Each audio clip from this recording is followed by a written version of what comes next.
Hi, everyone. I'm Margot Kennedy, and this is Christy Brock.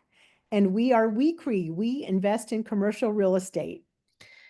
This recording is for our current and existing investors and those who know why self-storage is a great investment.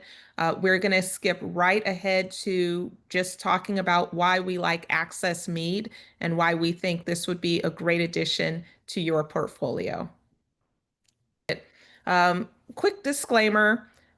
For all the details about this investment, please see the PPM for all of the specifics. This is a very high level talk, so please do see our PPM. This is not investment advice. Access Mead is 268 units of non-climate control self-storage in Mead, Washington.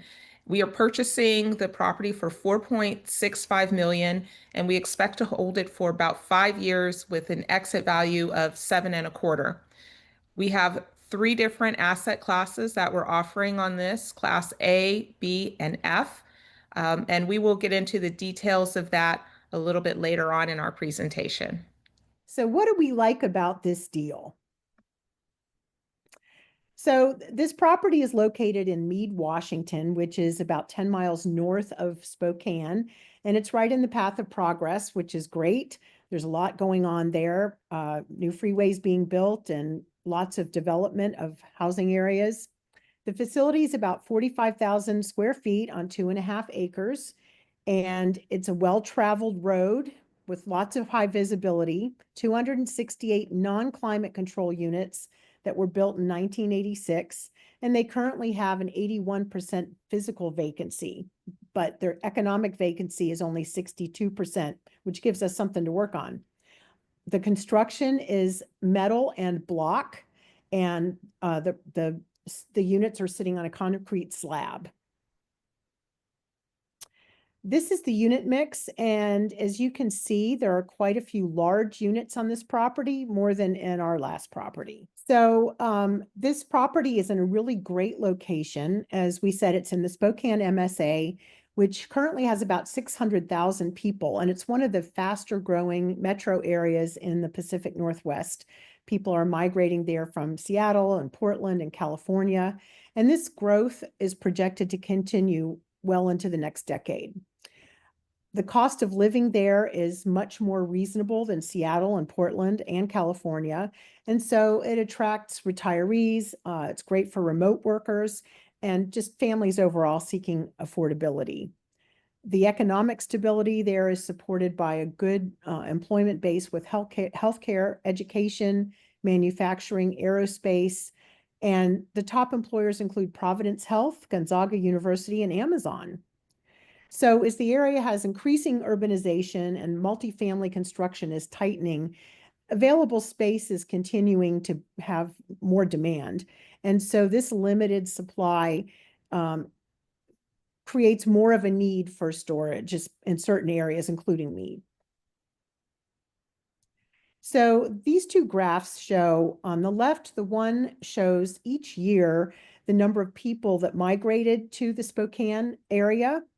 And the graph on the right shows the steady percentage increase every year. And it just continues to grow steadily. And it's projected to do so for a number of years still. So the facility and the city have great fundamentals. The demographics there are relatively affluent. The median household income for Mead is $69,000 a year.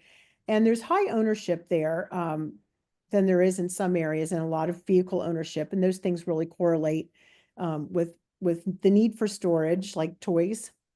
And it's on a great location. There's over 24,000 vehicles a day that pass the property. And the property is right on the main road with easy access to it, very visible for signage and just the frontage in general. And another thing that's great about this particular area for storage is that the county currently has zoning restrictions that are discouraging high density commercial sprawl. So max building area has been reduced and capped, which is going to reduce the development there. And our property is already there and solidly in place. And the city and county there do desire to keep the area suburban and rural in character, which is really what it feels like when you're there. This property fits our buy box. When we look for properties to buy, they must have these four things. It has to be a great story that we can get behind, poorly managed, which really plays in and from that great story, rents below comps, and low-hanging fruit. In this case, the seller group has owned the property for about 11 years. It's the only self-storage they've ever had. They're not self-storage people. They were doing a really good job because when they bought it, they had a husband-wife team that was on-site managing, and this was pre-COVID. COVID changed everything within the storage industry. It opened up remote access, remote working. Nobody wants to talk to someone when they're renting anymore. So, if you haven't kept up with those trends, it's definitely been a problem. This particular ownership group did not keep up. They had a husband-wife team that was managing. There were some issues, it's clearly reflected in another graph that will show about managing and the occupancy. It's, again, poorly managed. They've not kept up with the times and how properties are managed today, the level of sophistication. They're very old school in terms of customer service being available 8 to 5, 5 days a week, and one person wearing all the hats. We come in, we bring professional management, we fix all of those problems. Again, our rent comps are about 30% below the market, so there's plenty of room for us to bump our rents and still remain a low-cost leader. And then low-hanging fruit, tenant protection, and other aspects that earn income for us and allow our customer base to really feel like they have a secure place to keep their belongings. Poorly managed. I mentioned this earlier. So this facility traditionally has occupancy in the very high 90s. Here you have some management issues that happen, and it has been clearly reflected in what's going on. So right now, as Margot said, the physical occupancy, and that's occupancy by area, is just over 80%. And we have a tremendous opportunity to really increase this significantly. How do rents for this facility compare to rents for the entire property? So when we look at rents for the property, we look at based on size, what's the lowest rent, what's the average, and what's the high. And this gives us our box scores, the same as you would in multifamily or other asset classes. But here you have our box scores, and this shows what our average rates are. Why this is important, we'll see a little bit, another slide, how it compares to the local market. But what I do want to point out is our very small units have a high vacancy, and then we have a 20% vacancy in our 10 by 20s. And the 10 by 20s, this is what we have the most of. We have several categories with no vacancy whatsoever. They also have very low rents. Definitely gives us room to play with increases here. How do rents compare to the local market? So on the top line, we have Discount Mini Storage, which is the facility we're purchasing. And then we have the nearest competitors. And I'll point out Pay and Pack here. This facility is directly next door. It's about 10 years old, and their 10 by 20s are going for $175. We have a lot of room at 122 to increase our rents 10%, 20%, and still be well under the 175 that our nearest competitor is doing. Also, I want you to understand when you're looking at, the advertised rates, these are usually the online rates for most facilities, and we'll see this on this slide. So this is Store Local Mead, which is one of the competitors on the list. I believe it's the first competitor. There we go, the first competitor on the list. When you're on their website and you see they have a 10 by 20 starting at 112. So yes, you may get it at 112, but very soon it's going to creep up to 173. And when we're looking at our competitor lists, we're comparing our online costs, but we're very cognizant of most of those people are in at a much higher rate. So we do have room. And as Margot said, nobody is moving over a $5 increase, a $10 increase. It has to be significant, which is what a lot of the local competitors will do, is have significant increases. So we had a feasibility study done. This is a regular part of our due diligence. And in a lot of cases, in most cases, the firm does not recommend moving forward on a particular project, but they did with this one. They also suggested hiring third-party management, which is a part of our plan always. And it will give this facility definite improvements over the majority of the competitors. This slide is our report card from the feasibility study. And as you can see, we didn't have any terrible marks, but the two lowest ones, the B- and C+, were condition and curb appeal. And those are the two things that we can actually affect, and that is part of our plan. We're planning to paint the facility, improve the driveways somewhat, work on the roofs, new signage. So these things we can affect, and we will be able to. Our business plan. So as Margot said, we have our business plan is the same always. We acquire, we do our CapEx improvements, we manage, and we sell. We're buying at 4.6. We expect the price to, by the time we sell, go up to 7.25, and that's at a 7 cap. We will do improvements. We have our 6 to 9 month plan. We should be able to get all of our improvements done at that time. And that is, again, painting, improving our unit doors and so forth, doing our driveways. Our roofs are the big thing because, again, self-storage is very simple. You have metal or block walls and you have a metal roof. And if you can keep those things in good working order, your facility is going to last many, many, many years. The keys to our successful execution of our business plan, again, bringing on our third-party manager who is very experienced within the industry. They currently manage about 130 facilities nationwide. They are amazing because of their silo style of management. A typical self-storage facility may be open from 8 to 5, but because we have a customer service department, we are able to extend those hours from 7 until, 8, 9, 10 o'clock at night. We have a much, much greater time that we can actually have a real person answer the phone. We have our siloed marketing. So they're really good at their websites, at SEO, all of those things that are, the reason why facilities are really successful today, which is allowing a potential customer to rent a unit, not talk to anyone, get in, move their things in, everything, just kind of automate it because that's the world that we live in. So we'll bring on our third-party management, we'll do our improvements, we'll manage to business plan, but also remaining very flexible. If we realize that, hey, certain costs are higher or lower, we'll make that adjustment for years 2, 3, 4, and 5. But right now we have a very good idea of what our costs are. Okay, so let's talk about the financials with this property. So our sources, as Christy said, our all-in is going to be about $5.2 million. And our debt is seller financing. We have a 10-year loan with no prepayment penalty after 5 years. It's the first 3 years are 5% interest only. And then the next 3 years are 6% interest only. And then the last 4 are fully amortized over 30 years at 6%.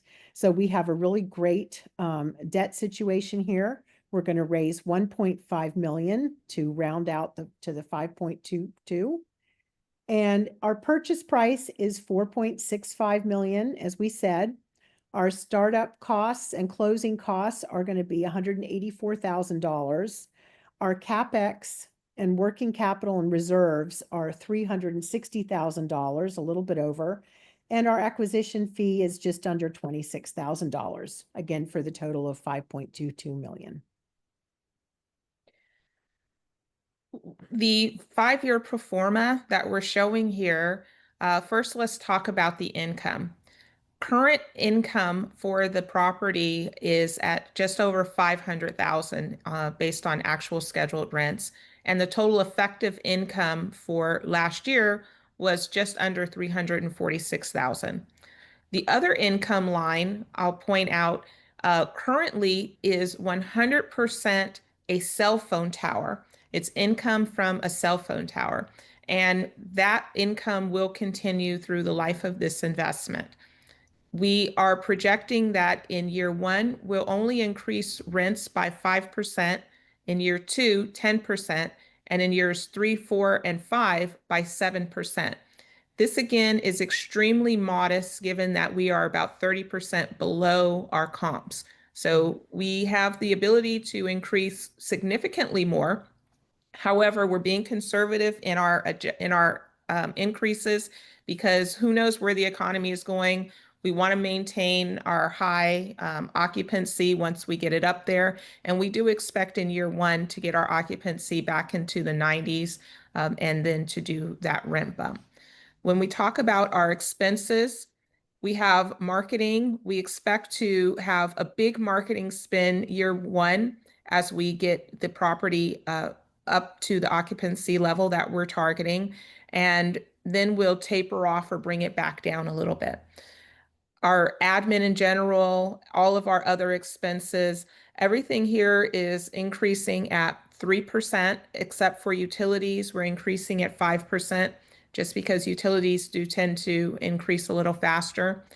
We have our boots on the ground, which will be someone who is on this facility on site on an as-needed basis, doing clean outs, doing making sure that our snow is removed when it's snow time, just all those little projects that happen that you don't need, to hire out for or that are not on a contract basis.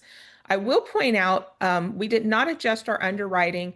Our insurance line, we actually have 3 bids for insurance and we have selected a carrier. And that carrier is coming in at just under $8,000 per year. And that's with a $2,500 deductible. And that's replacement costs, which anyone who, if you're already an investor, you understand how incredible that is. The insuring self-storage is relatively cheap. So we're very excited about that. And our taxes, we've increased our taxes based off of our projections and conversations with the county. So we are going to ultimately, we expect to have about a 30% expense ratio on this. And it could go even lower if our income does push a little bit more. And let me mention here, we do have tenant protection that we will be adding in, tenant protection and some other security in ancillary income. So overall, our expectation is we're buying at about 250 in NOI, and over 5 years, we expect to double that. A couple of little notes on the underwriting, and I've mentioned this, we're expecting to exit at a 7 cap. We're purchasing at a 5.5 cap. We feel it's reasonable given the improvements that we're going to be making to target a 7 cap on exit. And again, our rent bumps are very modest given the competitive landscape. And there we have our expense ratio. Okay, so how can you participate? We have 3 share classes on this. And Margot, tell us about Class A. Okay, so Class A is a minimum investment of $50,000. And so that's what we're going to talk about here. There's a pref of 7%, and we expect that to begin in the first quarter of year one. And the target annualized return, average annualized return is 20%. So as you can see here with your $50,000 investment, you'll get an annual distribution projected at $3,500 a year. And then in year 5, along with the return of your capital, you will get the exit distribution, bringing you up to an annualized 20% return, and which is a 2x return. Class B. Class B has a 10% preferred payment, and we're targeting a 22% average annualized return. The minimum investment for Class B is $100,000. And as you see here, again, this is your cash flows with your $100,000 investment. The total annual distribution is $10,000, and that's paid quarterly. Then you'll receive your return of capital, and $60,000 is your projected share of capital on exit from the increase in equity, which brings a total average annualized return of 22%. And here we have our Class F. Class F has a $250,000 minimum investment. We're targeting a 24% average annualized return, and it's paying a 12 pref. So on 250,000, you can see what your cash flows would be. You have $30,000 a year in income distributions. The capital is returned to you at the end of year 5, and your share of equity from the increase in equity from the sale would be 150,000. So this again is targeting a 12% cash on cash return, an overall 24% averaged annualized return. Very solid returns for our larger investors. How to invest. This opportunity is open only to accredited investors. And in order to invest, please connect with us either using the QR code or the link that you received in the email where this presentation was shared with you. Thank you so much for watching. And as always, if you have any questions, give us a call or schedule a Zoom. Thank you. Thank you.